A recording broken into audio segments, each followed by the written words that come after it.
bonjour, bon après-midi. Merci pour votre présence, amis de la presse.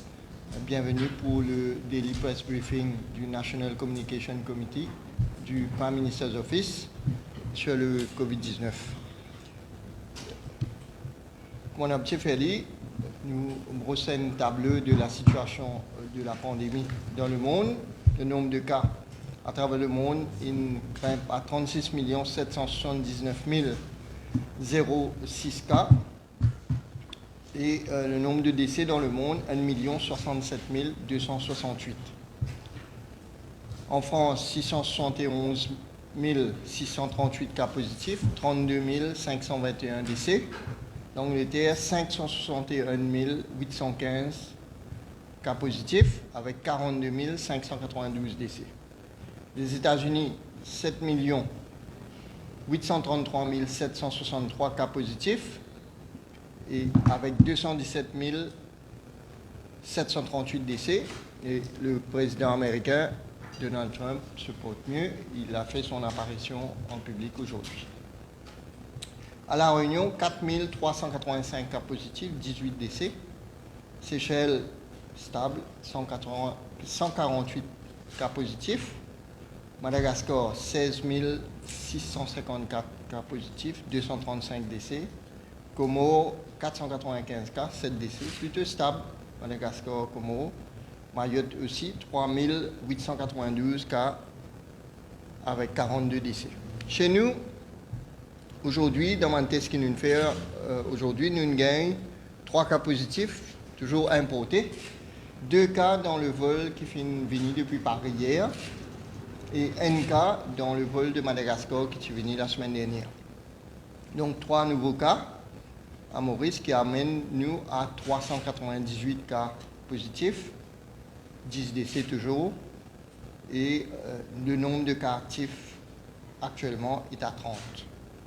Tout à l'hôpital INT, hospitalisé, tout l'état stable et pas inspire nous aucune inquiétude pour le moment. Nous avons 1244 passagers en quarantaine dans 20 hôtels qui nous font déclarer zone de quarantaine. Ça, 3 cas positifs là, il y en a 2. Un monsieur de 31 ans et une madame de 21 ans. Et donc, comment ça nous venir au J0, le premier test fin de positif, je suis depuis Paris, le PCR est négatif 5 jours auparavant. Et l'autre personne positive, c'est une personne de Madagascar, une madame de 48 ans, et je n'ai aucun symptôme. Concernant les chauffeurs qui nous mettent en quarantaine, je tout en quarantaine, je teste, premier test, tout le monde, tout ce test négatif. Je suis actuellement au centre récréatif de Pointe-au-Piment et nous attendons le deuxième PCR. Si le deuxième PCR, ça dimanche là, négatif, je peux gagner droit en la case.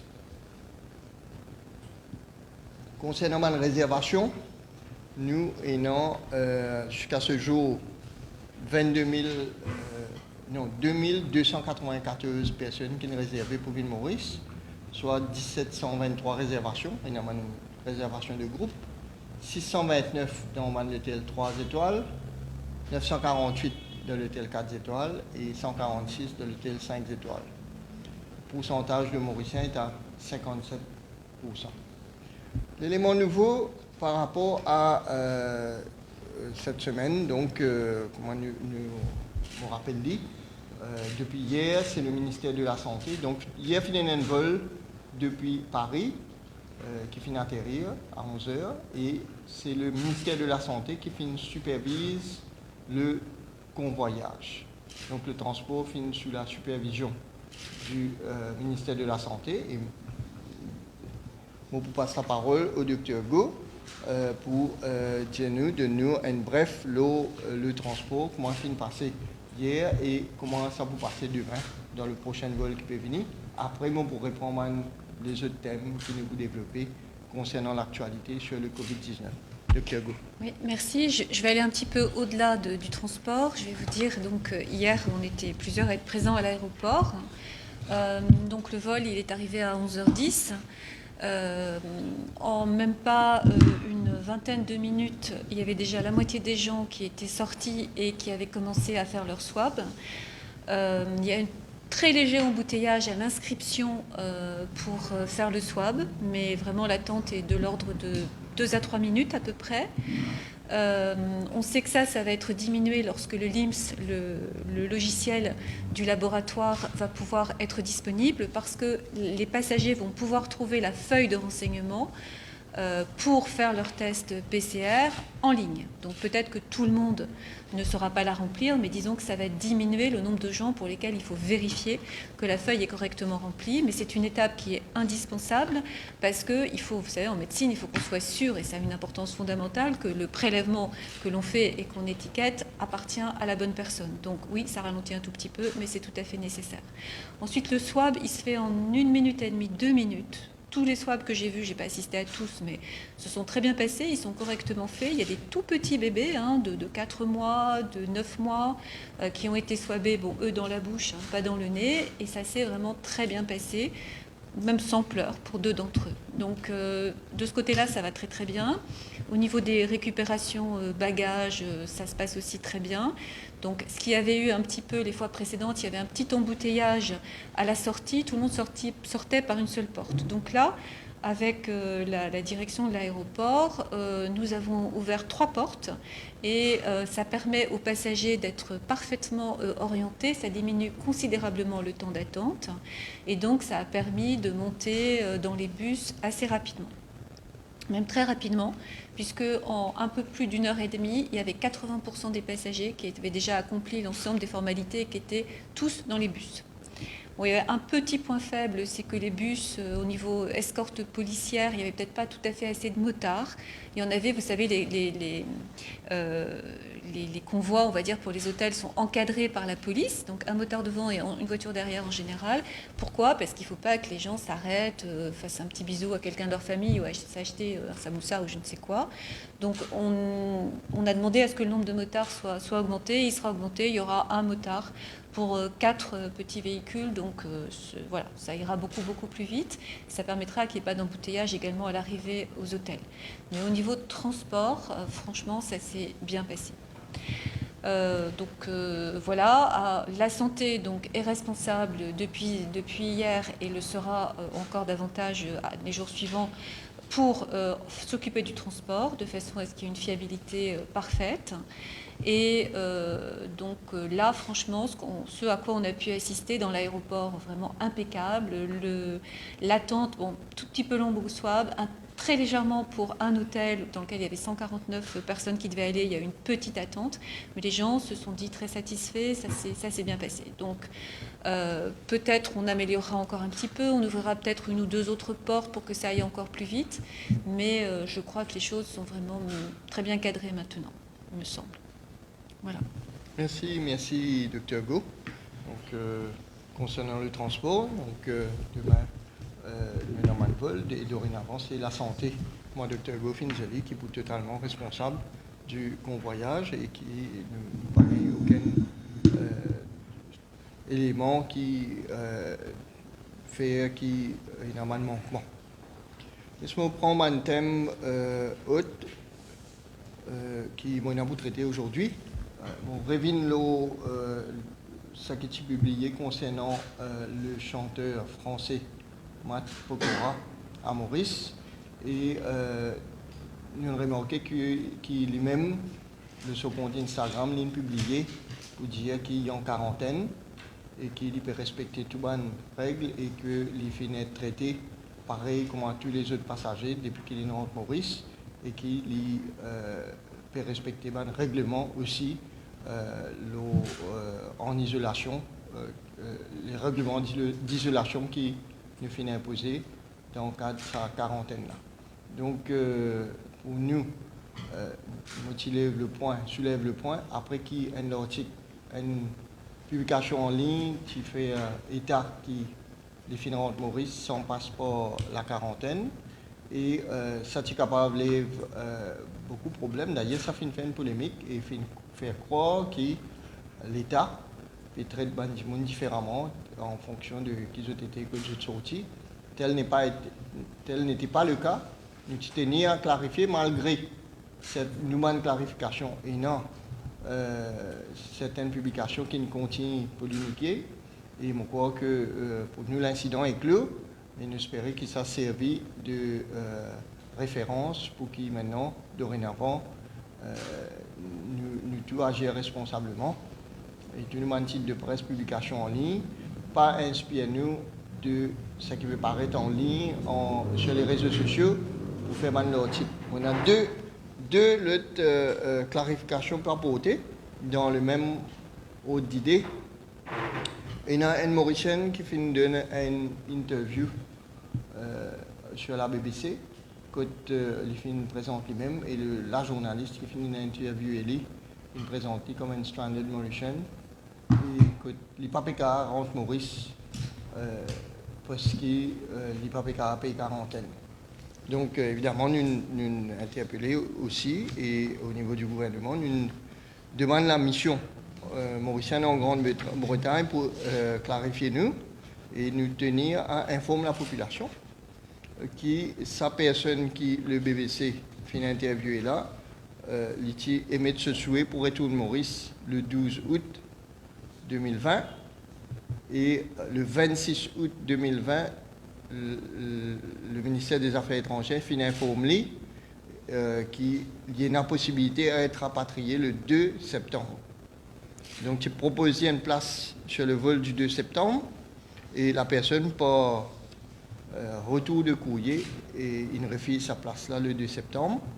Donc, le courrier date du 28, il fait une refuser et il dit qu'il, pour une raison personnelle, il n'est pas capable de retourner Maurice le 2 septembre. Donc, c'est aussi un exemple d'une personne capable de servir la presse ou certaines institutions pour faire pression l'ONU et surtout faire penser que le gouvernement, les institutions, le ministère des Affaires étrangères, la mission diplomatique en Angleterre, qui ne pas appartenir à ce gouvernement-là, c'est une institution gouvernementale permanente et qui est là pour faire ce travail pour être tout Mauricien, tout citoyen mauricien à l'étranger.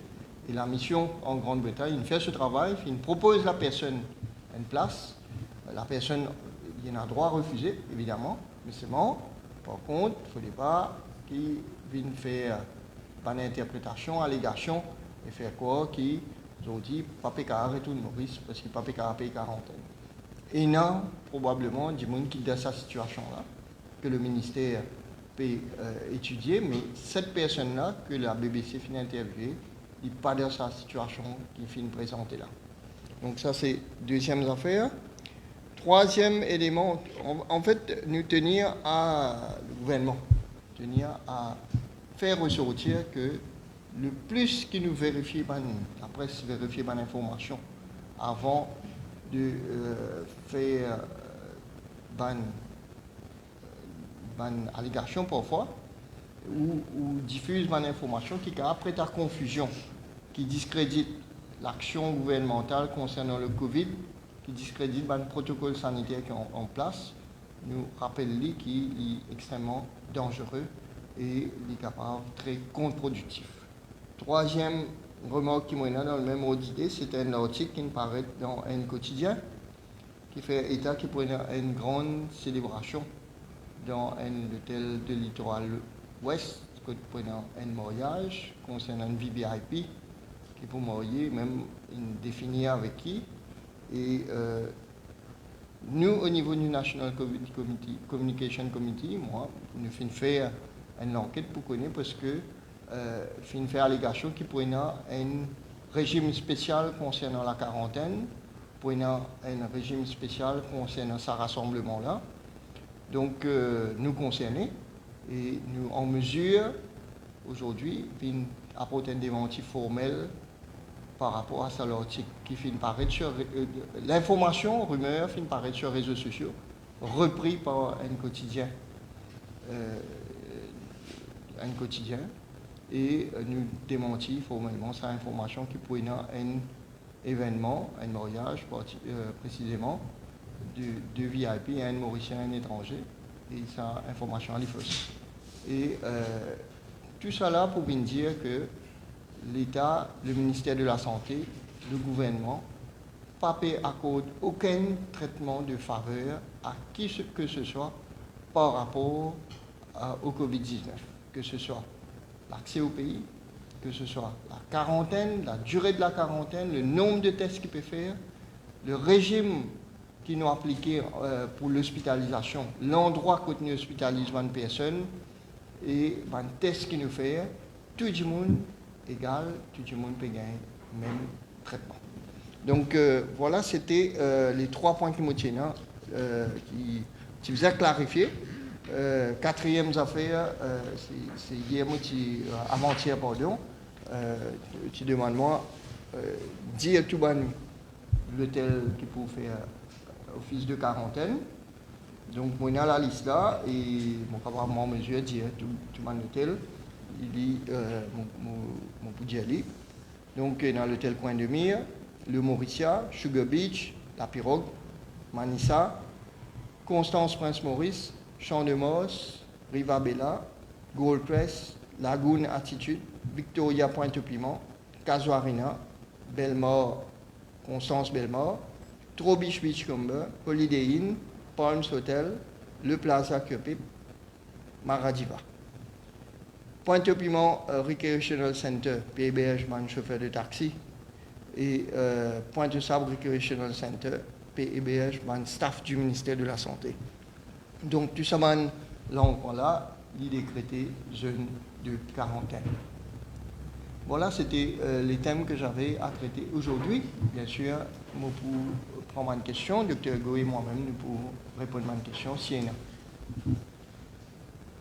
Les hôtels mentionnés à ce stade, c'est juste pour le mois d'octobre.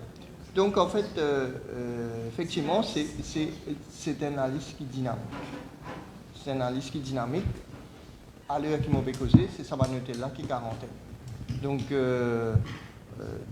si les autres, pour les autres certainement, qui pour une quarantaine, nous payons le ministère du Tourisme avec la MTPAP lance un appel d'offres bientôt pour les hôtels qui pour envie être quarantaine au mois de novembre.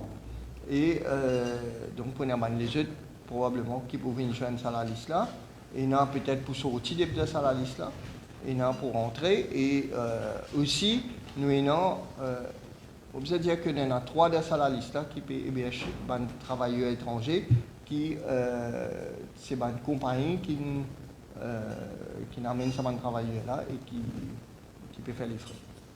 Donc peut-être qu'ici, il y a encore les autres compagnies qui peuvent vous amener les autres travailleurs, pour amener les autres centres qui pourront rentrer dedans. Et bien sûr, nous pouvons agir dans la transparence et chaque fois qu'il nous semble nécessaire, nous pouvons dire que la quarantaine était.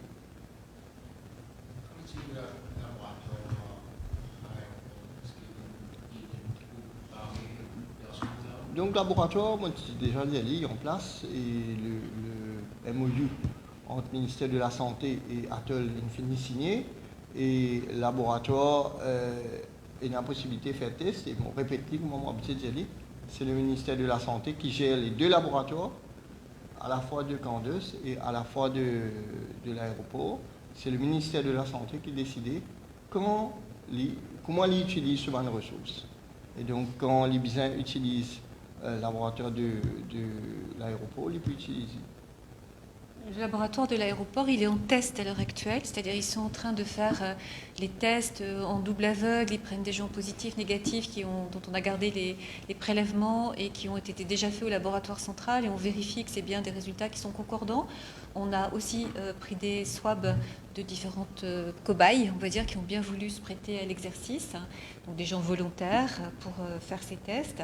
Et là, si tout est bon, c'est imminent, c'est dans les jours qui viennent, vraiment. Et en même temps, encore une fois, ça améliorera les choses, mais vu le peu de passagers, enfin le pas grand nombre de passagers qui arrivent à l'heure actuelle, le laboratoire central pour l'instant n'est pas débordé et il est tout à fait en capacité de faire les tests. Donc c'est pas une catastrophe, mais effectivement, ce sera quelque chose de plus pratique, de mieux, de plus rapide aussi que de faire les tests à l'aéroport. Voilà, c'est une capacité supplémentaire et c'est une rapidité supplémentaire.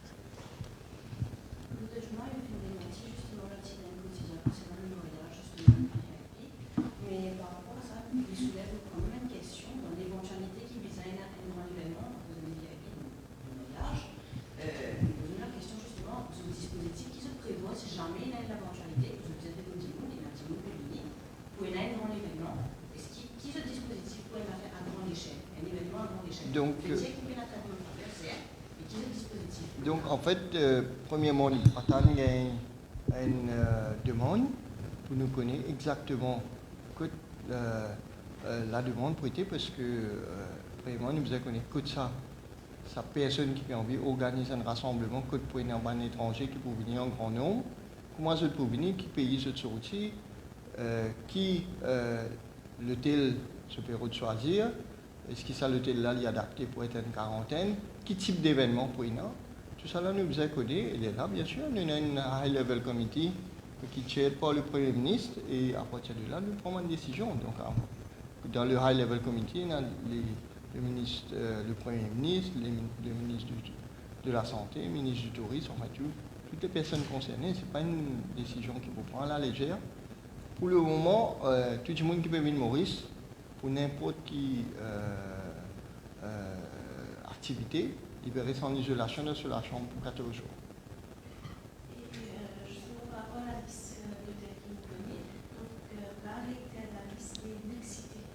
Donc, oui. Donc, non, moi, j'y allé l'autre jour, donc c'est les mêmes, on connaît par cœur. Donc, Maradiva, Trobish, Beachcomber et Constance Prince Maurice.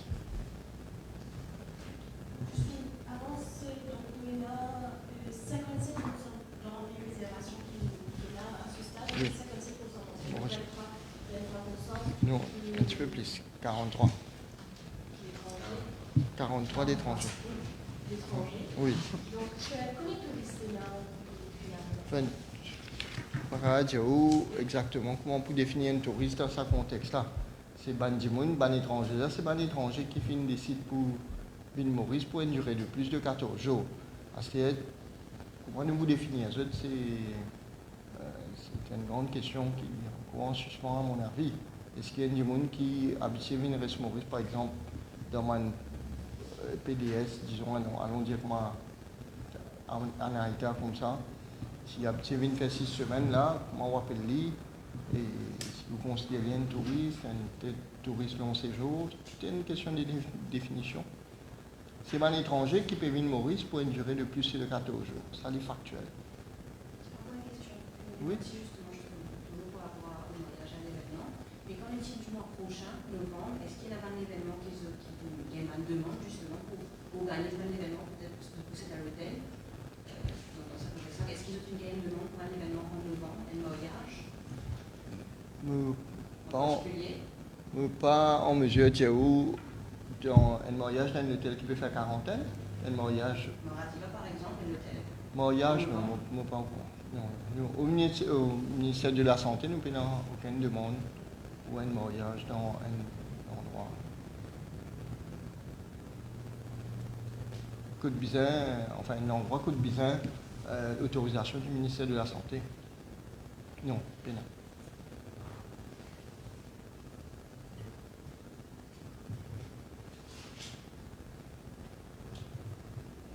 Pas d'autres questions?